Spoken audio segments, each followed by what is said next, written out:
कक्षा 12वीं आरोह है भाग 2 पाठ 3 कविता के बहाने। कवि कुंवर नारायण। आज हम काव्यांश 2 की व्याख्या करेंगे। पंक्तियां इस प्रकार है। कविता एक खिलना है फूलों के बहाने। कविता का खिलना भला फूल क्या जाने। बाहर भीतर इस घर उस घर बिना मुरझाए महकने के माने। फूल क्या जाने। महकने का अर्थ है सुगंध बिखेरना। कविता की इन पंक्तियों में कवि ने कविता के मर्म या भाव की तुलना है वो फूलों से की है। कविता की विकास प्रक्रिया एवं उससे प्राप्त होने वाले आनंद की फूलों के खिलने से तुलना की गई है। व्याख्या इस प्रकार है। कवि कहता है कि कविता का खिलना फूलों के खिलने की तरह है, लेकिन कविता के खिलने और फूलों के खिलने में एक सूक्ष्म अंतर है।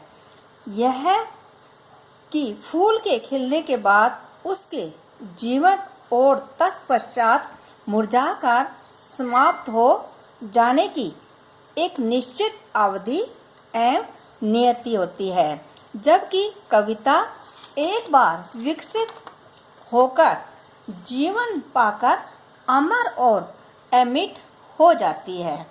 इसी वजह से कवि कहता है कि कविता के खिलने का मर्म फूल भला क्या जाने। वो कैसे जान सकता है। कवि ने यहाँ ये स्पष्ट किया है कि फूल जिनके खिलने में आनंद है, उत्साह है, जिनमें कोमलता और आकर्षण भी है, वे भी कविता समता नहीं कर सकते, क्योंकि कविता अनंत जीवन एवं आनंद से युक्त होती है। वह फूलों की भांति एक बार खिलकर मुरझाती नहीं है, अपितु हमेशा खिलती रहती है।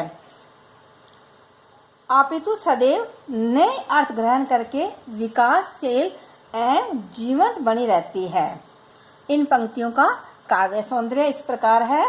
कविता में मानवीकरण अलंकार का प्रयोग किया गया है तथा प्रश्न अलंकार, वक्रोक्ति आदि अलंकार के प्रयोग के कारण भाषा है वह प्रभावशाली हो गई है। अनुप्रास का प्रयोग किया गया है।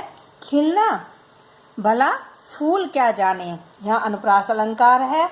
ये देखने में काफी आनंददायक है।